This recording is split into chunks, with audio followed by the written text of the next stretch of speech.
Assalaamu calaykum waraxmatullaahi wabarakaatu. Anigu magacaygu waa Caysha. Hadda meeshan waxaan soo istaagay inaan maanta qisadan iga sheekeeyo. Aniga hadda waxaan ahay 38 jir. Markii qisadan igu dhacay 30 waxaan ahaa 6 jir. Aniga odagayga ayaa is soo guursanay. Markuu odagayga soo guursaday guriga waxaan kala kulmay aflagaada aad iyo aad u badan. Waxay xataa i xantaan aniga shaqaalaha ay dhahaan naagtan saa u weyn naagtan saa u yar muxuu odagan weyn usoo guursaday.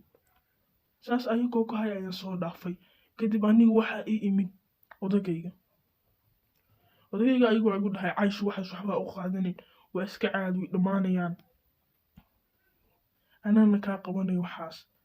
Aniga ayaa ku jawaabay waa iska caadi waa iska adkaysanayaa. Odagayga ayaa igu dhahay hadda istaag oo rasuuli gal soo qaweyso waa qadarinaa. Anina waxaan ku yidhi haye waayahay. Laba maalin kadib waxaa kala kulmay labadii cunug u dhalay ayagoo igu dhahay gurigan waa ka baxaysaa gool aabbahen waxaa kusoo guursatay lacag jacaylku ma guursan. Shaqaalihii ayaa wixii dareemaan aniga miskiinimadeyda. Asxaabey maalintaas hadda waxaa laga joogaa 2 sano. Aniga odageynana aad ayaa isku jecelnahay. oo markasta waan soo baashaano oo dalxiis ayaa aadnaa. Hadda aniga odagayga waxaan u hayaa 2 cunug. Labadaas cunug oo la dhaho Maxamed iyo Cabdirashiid. Labadaas cunug ayaa u dhalay.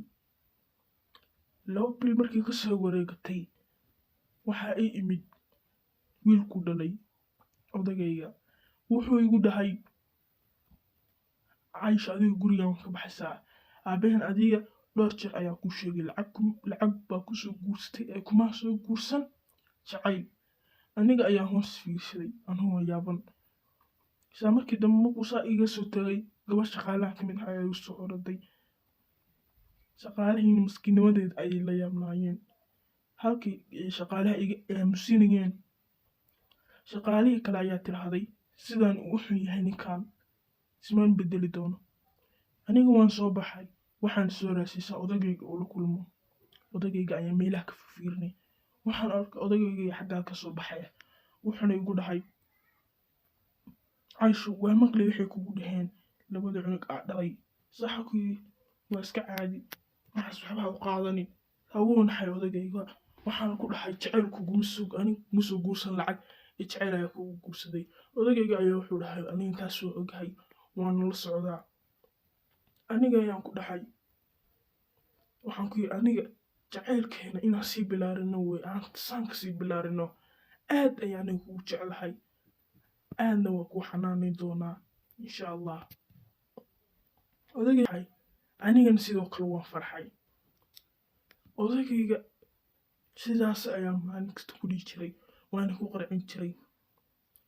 Ilaa ay ka soo wareegatay 2 bilood oo odagayga xaalad xun ayuu ku jiray. Odagaygii wuu iga dhintay.